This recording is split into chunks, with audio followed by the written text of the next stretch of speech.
My hope in doing this movie or video is that it's a living, breathing legacy that our children, our grandchildren, perhaps our great-grandchildren can look at and feel that they know us and feel the joy that's exuded from all of the pictures, the videos, the music. I hope that that's what this gift is to our family. We wanted to do something like this while we could still remember all these things and participate. And we didn't look like we were ready to get into a nursing home or anything. We still have some life in us, so I think it's very important. My wife had sat down with my mother before she died and given at least a legacy, oral legacy, no video or anything. And that was very important to my siblings, and I think important to our kids as well, who, our boys in particular, cherish their grandmother, and it's just very, very important to pass all of this on that we can. I hope more people have the idea of doing that, because I think it's extremely important for everybody.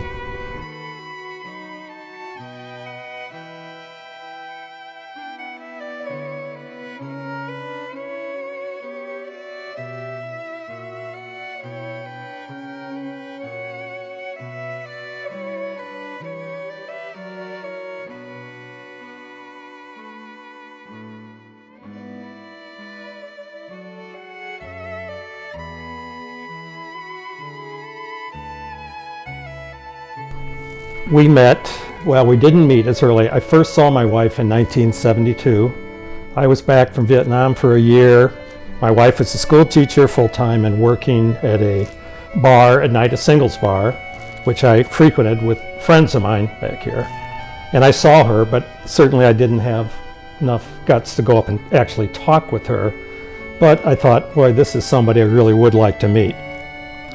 About a year later, Kathy and her friend went into another bar where I was with some of these same friends who knew her.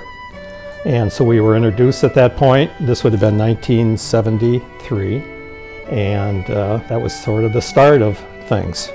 I had no idea that Jim even existed when he first saw me, because I was actually engaged to another person. And as serendipity would have it, I became unengaged, went about my life, and went out one night with my friend and met Jim with his friends, and that was the beginning. So we started dating in the middle of 1973. By October of that year, we were engaged and married in April of 1974.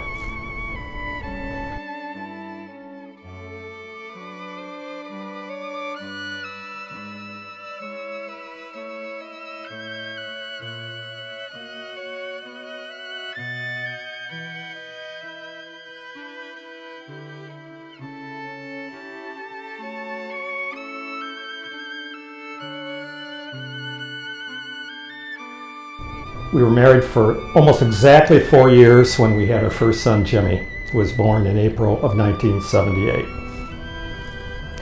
And that was the beginning of our family together.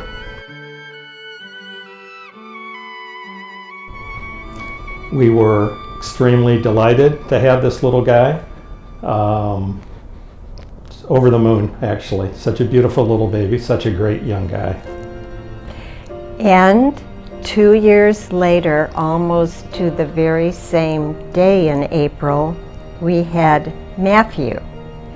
And having 2 boys has been a delight.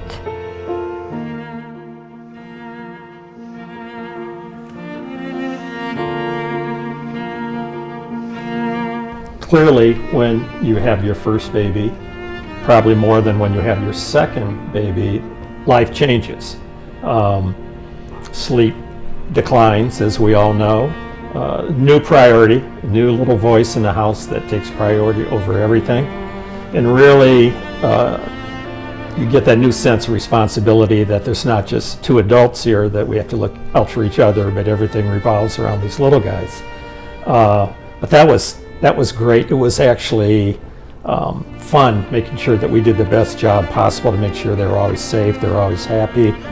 Growing up, you know, with the skinned knees, making sure they knew that wasn't the end of the world. Making sure that they were happy, and if they had questions, we'd always try to answer the questions as honestly as we could. Of course, there were times when they weren't perfect, but you know, it's really hard. Both Kathy and Mom and I were trying to think of any tough issues we had with the boys. We did not. There were challenges along the way in certain areas, but nothing that the boys and we couldn't work out together. And new challenges, but